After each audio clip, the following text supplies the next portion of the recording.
ഒരു ഗാനമാണ്, സ്വന്തമായിട്ട് എഴുതിയതാണ്, പ്രാർത്ഥനാ ഗാനമാണ്.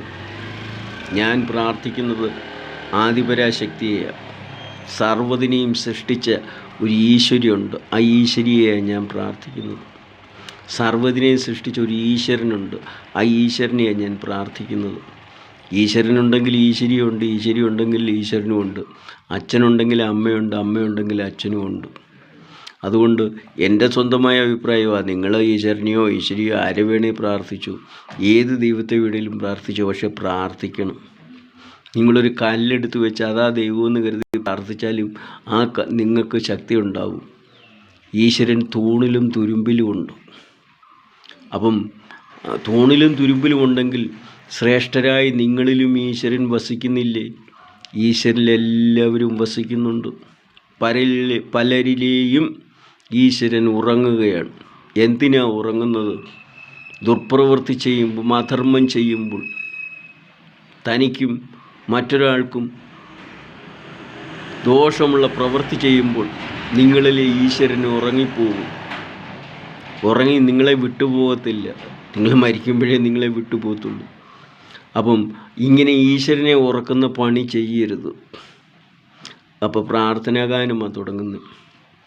ആദിമാതാവിൻ സൃഷ്ടാവേ ഞങ്ങൾ വിളിക്കും ഈശ്വരിയേ, സർവചരാചര സൃഷ്ടാവേ ഞങ്ങൾ വിളിക്കും ഈശ്വരിയേ, ഞങ്ങൾ നിന്നെ വിളിക്കുന്നു, ഞങ്ങൾ നിന്നെ സ്തുതിക്കുന്നു, ഞങ്ങൾ നിന്നെ വിളിക്കുന്നു, ഞങ്ങൾ നിന്നെ പ്രാർത്ഥിക്കുന്നു, ഞങ്ങൾക്കനുഗ്രഹം തന്നിടണേ, ഞങ്ങൾക്കു നന്മകൾ നൽകിയിടണേ, സൽവഴി ഞങ്ങൾക്കു തുറക്കേണമേ, ആ വഴി ഞങ്ങളെ നയിക്കേണമേ, സൽചിന്ത ഞങ്ങൾക്കു നൽകണമേ,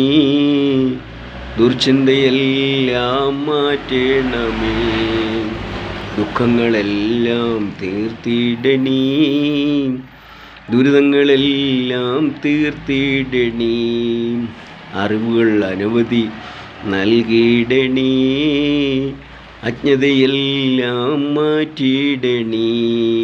ഇതുപോലെ തന്നെ മാതാവിൻ സൃഷ്ടാവേ എന്നുള്ളത് ഈശ്വരിയെ വാഴ്ത്തിയതെങ്കിൽ ആദിപിതാവിൻ സൃഷ്ടാവേ എന്നും പറഞ്ഞുകൊണ്ടും ഈശ്വരിയെ വാഴ്ത്തും. അതുപോലെ ഈശ്വരനെയും വാഴ്ത്തുന്ന 4 പാട്ടാണ്. അപ്പോൾ ഞാനെന്തിനാ പറഞ്ഞെന്ന് ചോദിച്ചാൽ, നിങ്ങൾക്ക് ഇഷ്ടമുണ്ടെങ്കിൽ ഇങ്ങനെ പ്രാർത്ഥിച്ചാൽ മതി. ഞാൻ ആരെയും ബലം പ്രയോഗിക്കുന്നില്ല, സ്നേഹമായിട്ട് പറയുന്നതേ ഉള്ളൂ. ഇഷ്ടമുണ്ടെങ്കിൽ അനുസരിച്ചാൽ മതി, അനുസരിച്ചാൽ നിങ്ങൾക്ക് കൊല്ലാം. നല്ലത് എന്തിനും കൂലിയുണ്ട്, കൂലിയില്ലാത്തൊരു ജോലിയില്ല. നല്ലത് ചെയ്താൽ നല്ല കൂലിയും, ചീത്ത ചെയ്താൽ ചീത്ത കൂലിയും കിട്ടും, ശിക്ഷ കിട്ടും, ഈശ്വര ശിക്ഷ. ആരും അറിഞ്ഞില്ല, ആരും കണ്ടില്ല, അതുകൊണ്ട് കുറ്റം ചെയ്യാം. എന്നിട്ട് സമൂഹത്തിന് മുമ്പിൽ ഞാൻ മാന്യനാണെന്ന് നടിക്കുകയും, ആരും കണ്ടില്ലെങ്കിലും നിൻ്റെ മനസാക്ഷി കണ്ടില്ലേ? ഈശ്വരനും ഈശ്വരിയും കണ്ടില്ലേ? കുറ്റം ചെയ്യരുത്. തനിക്കോ മറ്റൊരാൾക്കോ ദോഷം ചെയ്യുന്ന ഒരു പ്രവൃത്തിയും ചെയ്യരുത്. പാപത്തിന് ശമ്പളമുണ്ട്. പാപത്തിൻ്റെ ശമ്പളം മരണമത്രയെന്ന് പറയുന്നതിലും ഭേദം പാപത്തിന് ശമ്പളം കിട്ടും. നീ ചെയ്ത പ്രവൃത്തിക്ക് നിനക്ക് കൂലി കിട്ടും. നിൻ്റെ വീട്ടിൽ മനസമാധാനം തകരും, കരച്ചിലും പല്ലുകടിയും ഉണ്ടാകും, വഴക്കുണ്ടാകും. അതുകൊണ്ട് കുറ്റവും പാപവും ഒന്നും ചെയ്യരുത്, ദോഷമാണ്. അറിയില്ലെങ്കിൽ അറിഞ്ഞു, കുറ്റവും പാപവും ചെയ്യരുത്, ദോഷമാണ്.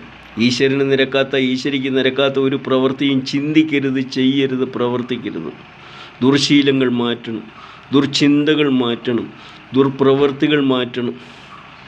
ദുർശീലം കുട്ടികളൊക്കെ ഇത് കേട്ട് മനസ്സിലാക്കണം. ദുർശീലം തുടങ്ങി വെക്കരുത്. തുടങ്ങി വെച്ചാൽ പിന്നെ അത് നിർത്താൻ വലിയ പാടാണ്. ഏത് ദുർശീലവും, എക്സാമ്പിൾ മദ്യപാനമായാലും ലഹരിയാന്നേലും മയക്കുമരുന്നാന്നേലും ഇതൊന്നും ഉപയോഗിക്കരുത്. അതുപോലെ മൊബൈലിൽ ഒത്തിരി സമയം കളിക്കരുത്, കമ്പ്യൂട്ടറിൽ ഒത്തിരി സമയം കളിക്കരുത്. അതിരാവിലെ എണ്ണിച്ചാൽ ഉടനെ ഈശ്വരനെ പ്രാർത്ഥിക്കണം, അല്ലെങ്കിൽ ഈശ്വരിയെ പ്രാർത്ഥിക്കണം, ദൈവത്തെ പ്രാർത്ഥിക്കണം. അതിന് ശരീരശുദ്ധി വരുത്തിയിട്ട് ദൈവത്തെ പ്രാർത്ഥിക്കണം. അതിനുശേഷം നിങ്ങൾ ചെയ്യാനുള്ള ജോലികൾ ചെയ്യണം. നമുക്ക് കൂലിയുണ്ട്. ഭൂമിയിൽ എന്ത് കുഴിച്ചു വെച്ചാലും കിളിച്ചു വരും. മനുഷ്യരെ കുഴിച്ചു വെച്ചാലും കിളിച്ചു വരും. അത് നിങ്ങൾക്ക് അറിയാൻ മേലാത്തതുകൊണ്ടാണ്. കിളിച്ചു വരും. ഭൂമി ഒന്നിനെയും അകത്തോട്ട് സ്വീകരിക്കുന്നില്ല, എല്ലാം പുറത്തോട്ട് തരത്തേ ഉള്ളൂ. ഒരു സാധനത്തിനെയും ഭൂമി അകത്ത് വെച്ചുകൊണ്ടിരിക്കില്ല, എല്ലാം പുറത്ത് തരും. അതുകൊണ്ട് ഇത് ഭൂമിയാണ്, ദൈവത്തിൻ്റെ സ്വർഗമായി ഈ ഭൂമി എന്ന് പറയുന്നത്. ഇവിടെ അഹങ്കാരവും തോന്നിവാസവും തെമ്മാടിത്തരവും ദുഷ്ടതയും ചതിയും വാഞ്ചനയും കൊള്ളയും കൊള്ളിവെപ്പും കബളിപ്പിക്കലും ഒന്നും നടക്കുകയില്ല. സത്യസന്ധമായി ജീവിച്ചാൽ അതിൻ്റെ ഗുണം നിങ്ങൾക്കും നിങ്ങളുടെ അനന്തര തലമുറയ്ക്കുമുള്ളതാണ്. നന്ദി, നമസ്കാരം.